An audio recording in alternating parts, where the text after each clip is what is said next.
This is a video on Marie Curie's life, her personal life, and her contributions to science, and it's by Rebecca Edmonds and Jessica McComb. Marie Curie was a pioneer in her field in many ways.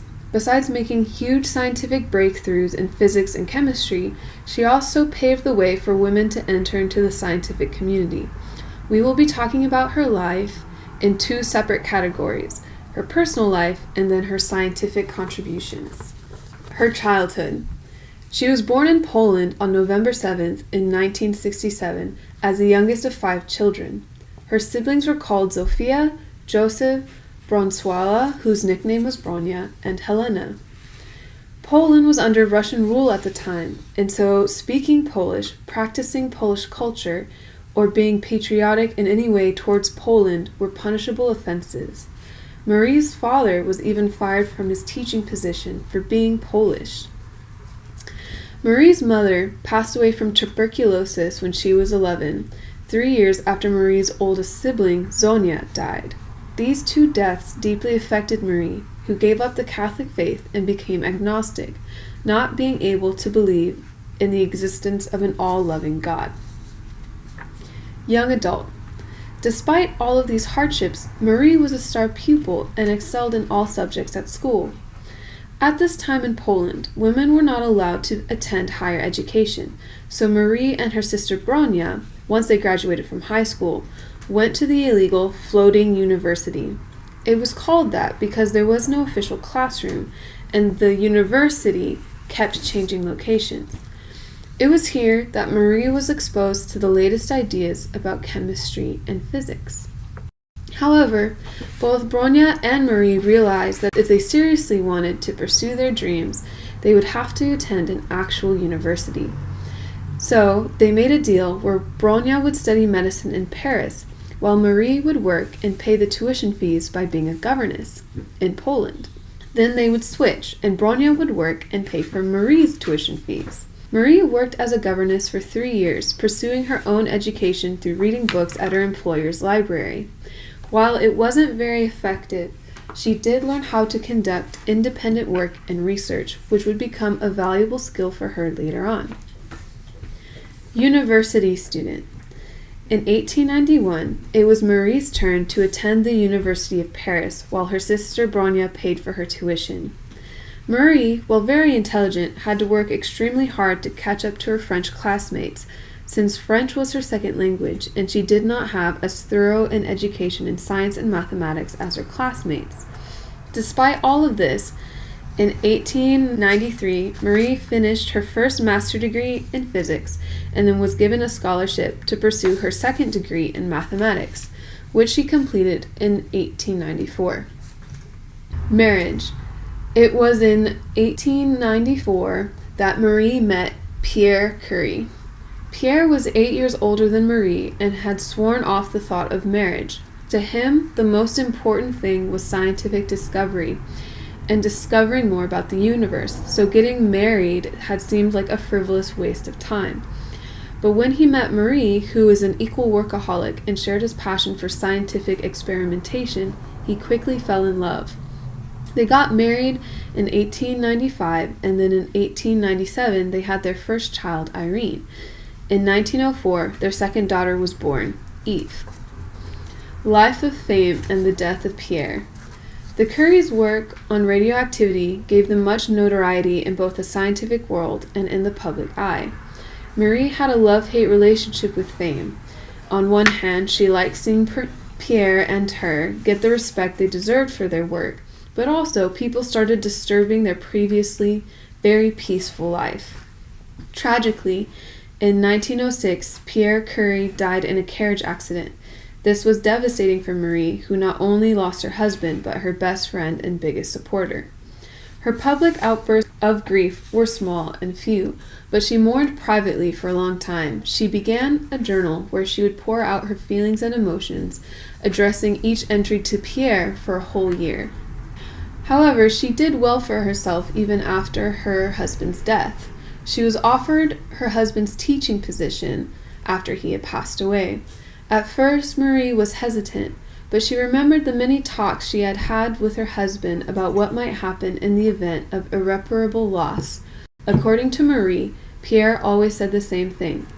Whatever happens, even if one should become like a body without a soul, still one must always work. The love affair and Marie's infamy. However, when she announced her candidacy for the vacant seat at the French Academy of Sciences, her public reputation took a bad turn. Newspapers started bashing her for not being French and thus not being a legitimate candidate for the French Academy of Sciences. The newspapers also claimed that Marie Curie overstated her own contributions and that it was really Pierre who had discovered everything, so Marie wasn't suited for the candidacy. When she lost the seat by 2 ballots, she never reapplied. The press also discovered that Marie was romantically involved with a married man called Paul Langevin that started in 1911 and lasted until 1912. Paul had been a close friend of the Curie family for years and became closer with Marie as they bonded over their mutual grief. The press got a hold of some love letters that were leaked by Paul Langevin's wife. The love affair haunted Marie's reputation for years, and she bore the brunt of the scandal even though Paul Langevin was a known seducer of women, and he also chose to be in a relationship with Marie. However, her reputation never really recovered after these 2 scandals. Sickness and death of Marie. She contributed much to not only the scientific world, but also to World War I by figuring out how to make X-ray stations in order to examine wounded soldiers. However, working with radioactivity over the years took its toll on Marie's health. After the war, Marie kept conducting her research, but she could sense that something was wrong with her. In 1921, Marie started preparing for her death through contacting lawyers and friends to make sure that her Radium Institute would still have the rights to radium after her death, among other things. In 1932, she broke her wrist by falling in her laboratory, which did not heal as it should have. The radiation burns on her hands hurt more, and her tendinitis started getting worse.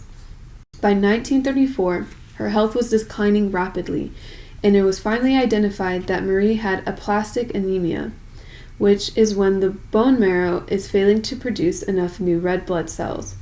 This same disease had killed a co-worker in 1925. Marie passed away on July 4th, 1934. In her lifetime, she saw the start of the second scientific revolution. By her discovery of radioactivity, scientists realized that the atom, which they believed was unchangeable, could be manipulated. She is buried with her husband in France, with her family bringing soil from Poland to throw into the open grave.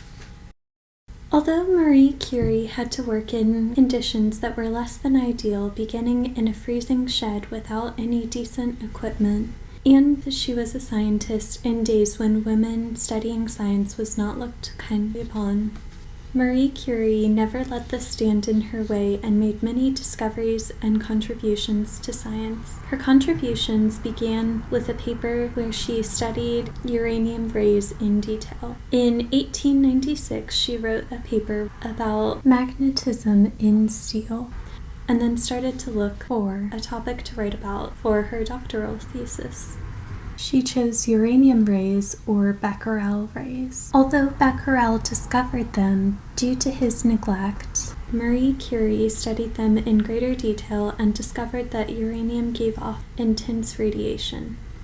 After a year, Marie Curie published an article which first introduced the word radioactivity and also discussed 2 minerals, uranium oxide and copperenyl phosphate. As Marie Curie studied radioactivity and elements, her work drew her closer to her first Nobel Prize. Through the Curie electrometer, Marie Curie was able to test and find 2 of the most active elements, bismuth and barium, later naming one radium and the other polonium. This led to Marie Curie's first Nobel Prize, which was awarded to her with Pierre Curie and Henri Becquerel in 1903 for their work on radioactivity. According to Naomi Pasafa, the Nobel Prize in Physics was awarded for their discovery of spontaneously radioactive elements and did not include their discovery of the two elements radium and polonium. There was controversy on her accepting this prize because she was a woman. However, Pierre Curie and Becquerel, to their credit, refused to accept the prize if she did not receive it as well. The prize was solely on their work for radioactivity because the Royal Swedish Academy wanted to leave the possibility for a second Nobel Prize. And in 1911, Marie Curie became the first woman to receive 2 Nobel Prizes in 2 different categories. Because they purposefully did not award her husband, and Becquerel for discovering radium and polonium in their first Nobel Prize for physics. So she received the Nobel Prize for chemistry because she had discovered radium and polonium and isolated rhenium. Making great contributions to science, she studied the nature and compounds of radium. Again, there was controversy about her receiving a Nobel Prize. This time it was because her love affair with Langevin had been discovered. Although he was known for being a seducer, most blamed her and few wanted to award her with a second Nobel Prize. However, on December 10th, Marie Curie was finally able to accept her second Nobel Prize. Between these 2 massive successes, tragedy struck. Her husband and partner died. However, it opened the door for future studies and contributions to science. Marie Curie was the first lady offered a position at Sorbonne. They offered Marie Curie her husband's classroom in 1906, where she could study radioactivity and begin her dream of starting the Radium Institute. She constructed the Radium Institute, a place where scientists could study radioactivity, in her husband's honor. The construction was finished in 1914, right as World War I began. During World War I, she created a portable X-ray machine, making over 200 stations. Millions of soldiers were examined there. She and her daughter Irene fitted the cars with portable X-ray machines, electric generators, photographic equipment, and a cable. Throughout World War I, Marie Curie worked tirelessly, placing herself in danger so that radium therapy could become an available treatment. Marie Curie was finally able to introduce radium therapy to France. As Marie Curie made scientific contributions, she was recording her observations. In 1919, she wrote Radiology in the War. Through Marie Curie's records, work, and other scientific contributions, she revolutionized the way people viewed atoms. Before Marie Curie, the belief that atoms were unchangeable was held by scientists. Advancing science, Marie Curie helped people begin to recognize the vast energy confined within the atomic nucleus. Sadly, Marie Curie passed away from aplastic anemia. Now it is known that working with toxic chemicals or radiation can cause aplastic anemia. Marie Curie gave her life not only to forwarding science, but also finding crucial treatments and creating a safe space for all to study with the equipment which she did not have access to. She forever changed the way people understand atoms, chemistry, and physics. And she also discovered and established an extremely important treatment, radiation. Marie Curie fought to advance science, and science is forever changed because of her. She was beloved by her family and her daughters, and loved and missed by all who knew her. And this is our reference page, and that was our presentation. Thank you so much for watching, and thank you for your time. Have a great day.